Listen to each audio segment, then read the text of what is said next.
It is currently a little after 6 a.m., and I am driving back from the gym thinking about Legos.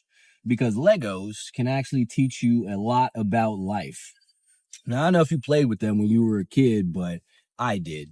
And I remember back in the day, I get them little catalogs in the mail that had the pictures of the various Lego sets on them, or I go to KB Toys or Toys R Us or some other store like that that's probably not in business anymore and see the different boxes of Legos. Or they even had the commercials for them with people playing with the sets and whatnot. And what all of those advertisements had in common was, whether it be the magazines or the box or the commercial, was they showed you the finished product, whether that be some ninja hideaway thing or some underwater base lair ship, whatever pirate ship I had. I remember that. And for Christmas or my birthday or whatever, I would ask for whatever Lego set it is that I wanted. I remember one time I got this little Star Wars one. It was somebody's ship. I don't really remember, but it's not super relevant. Anyway, so I get the box of the Legos. They have the little picture of the Star Wars ship or the pirate ship or the spaceship or whatever the hell it was that I was going to build. And you would see what it looked like when it was done. But then you open up the box and it's nothing but a bunch of random pieces. It's just a mess that you dump out on the floor and you have to make something of it yourself. You didn't get the ninja base or the hospital. I know they got stuff like that too, but you didn't get that when you opened the box. You got scattered pieces. And that is exactly how it is that life works. When you ask the universe or God or however it is that you would like to quantify it for something, you don't get the thing that you asked for. You get the building blocks for those things. If you want to be stronger, you don't just get strength. You get weight put on your back and you have to lift it and build that strength yourself. If you want to be brave, you're not just gifted with courage and bravery. You are faced with your fears and you get to overcome them and stand tall in the face of them and all of that whatnot. Whatever it is that you want, that you pray for, that you ask for, that you fantasize about, you will be given. The universe is very giving and will give you exactly what it is that you ask for, just not the final form of it. It will give you all of the pieces necessary to build them, and then it is on you to put those pieces together. But most people do not understand that. They go and they ask for all of these things, and then they say, well, these terrible things happen. And then they get mad about it and feel down about it and whatever else it is. But those terrible things that are happening, those uncomfortable things, those awkward things, those unpleasant things, are the pieces to the life that you want. They are the pieces to build the person that you say that you want to become. You don't just get given things, you have to build things. So when you are going through life and you want to make a lot of money, you will be given whatever challenges it is that is necessary to make a lot of money, to make you into the type of person who can handle all of this money. You don't just get the end product. Whenever you pray for a thing, you get what it is that you need to make that thing. That is God, the universe, whatever it is that you would like to call it, doing exactly what it is that you ask for. And once you get those things, it is up to you to play your role and to piece these things together. Because at the end of the day, that's the only thing that counts anyway. And you can't just have things if you are not the type of person who can have these things. You need to make yourself into that person. And those things that you are being faced with are the things that you need to make yourself into that type of person.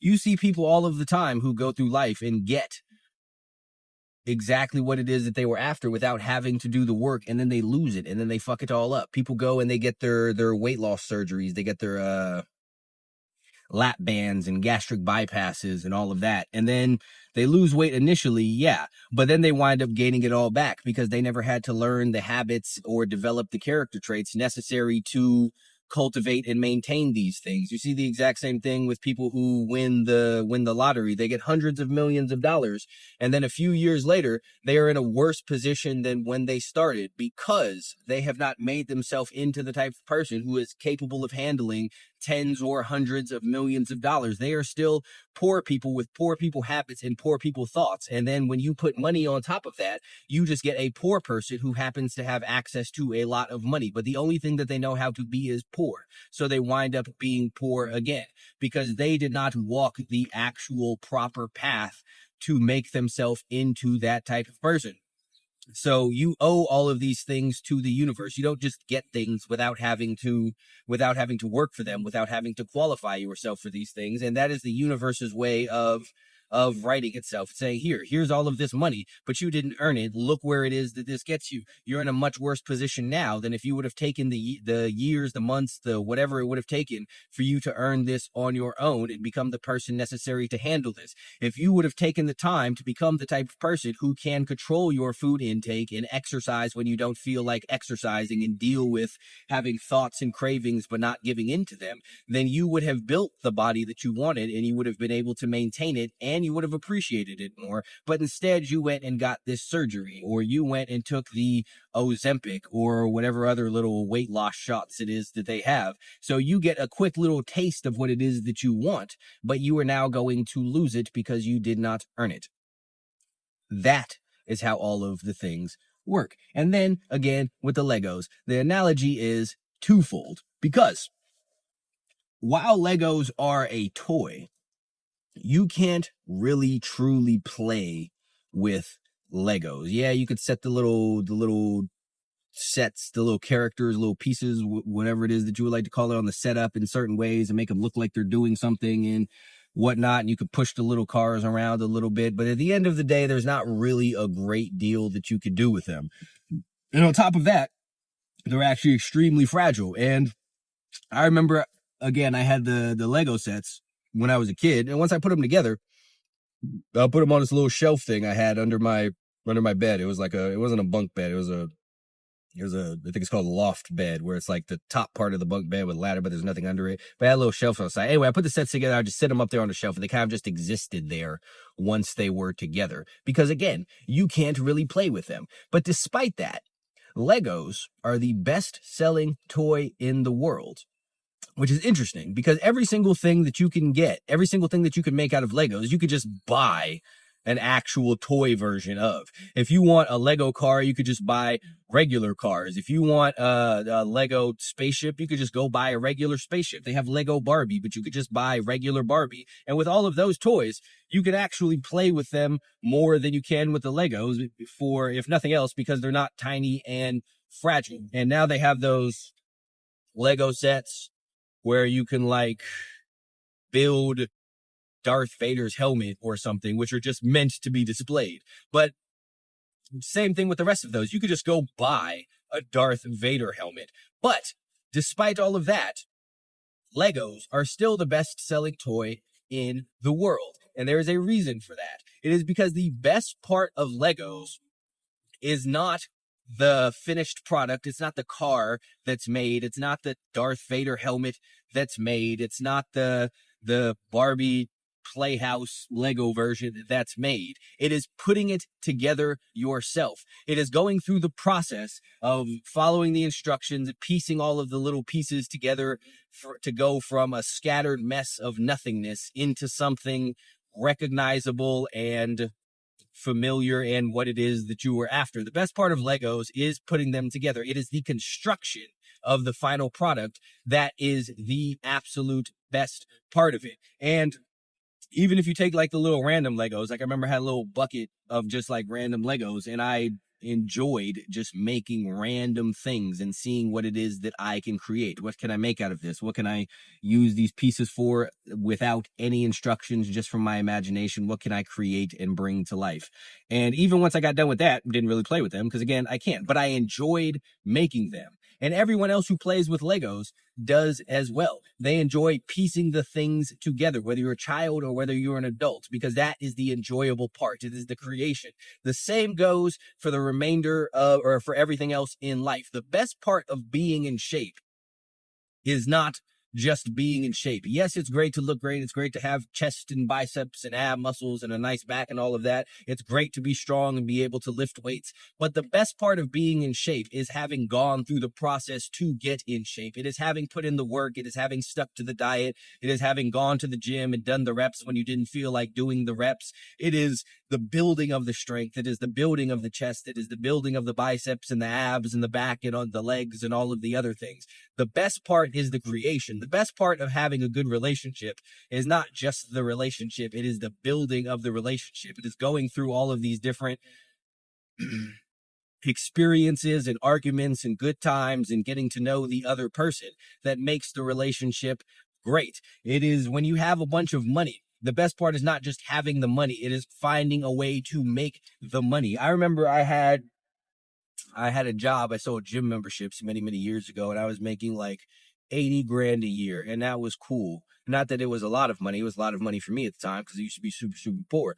But when I stopped doing that to do my own thing, I was much happier when I made my first few $100s on my own than I was having made the multi-$1,000 paychecks that I was getting at the time, because I had built that myself. I figured out a way to make money on my own. I went through the process of doing it, and I was much more pleased with the returns on it. And the exact same thing with the Legos. When you get your put together your little Darth Vader helmet, you will be much more pleased with that than you would be if you just go out to whatever comic book shop or collectible thing or eBay or whatever and just purchase a ready-made Darth Vader helmet, because the best part is the creation of the thing. Whatever the thing is, it is not having the thing. None of the things that you have matter. Everything that you have, you will eventually adapt to. You get used to being in whatever relationship, you get used to being in shape, you get used to having a bunch of money, having nice cars.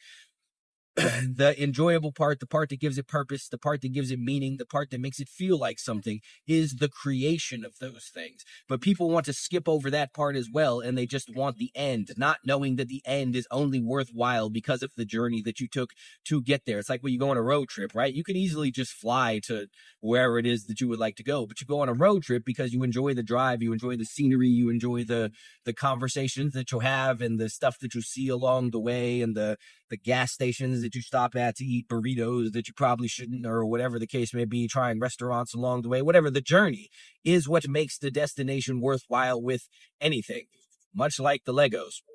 So you view life dumb. You just want the end thing, and you just want things handed to you. But neither of those things work that way. Nothing will get handed to you. You have to build it yourself. And yes, that might seem annoying if you are impatient, but that is the point of everything anyway. The point is construction. The point is building. The point is cultivating the best version of yourself. The point is figuring out a way to get all of the things that you want, not having them, because just having things by themselves is nothing and pointless. Like, people talk about privilege all of the time, and they talk about, well, these people were born with amazing lives and rich parents and they never had to work for anything, and that's privilege. That is not privilege. That is a terrible, terrible, depressing life, because they have been robbed of the joy and purpose and fulfillment of having to go out and get things and having to build things themselves, and understanding the contrast in not having and then having. Things really only matter or have meaning due to some sort of juxtaposition. Like, when you're poor, when you've been poor, you appreciate having money much more. Just like when you get the Lego set and you've seen the thousands of scattered pieces, you appreciate the finished product much more because you understand what it used to be. But if you've always been rich, then who really cares if you have money? I'm not saying that it's not nice to have the money still, but you don't have the same level of appreciation and fulfillment and gratitude for it because you don't understand the opposite. If you were born in shape somehow, and you were some sort of magical baby who was just born with all of the muscles, then you wouldn't appreciate anymore. You wouldn't appreciate it as much, because that's just what life is to you. The most meaningful part of anything will always be the journey, will always be the construction, will always be the cultivation of whatever it is. And that is how things work. So whatever it is that you ask the universe for, and then you got some terrible stuff, understand that that is the universe granting you your wishes. You just didn't realize it because you were caught up looking at the picture on the box and neglected the fact that it was up to you to create that yourself.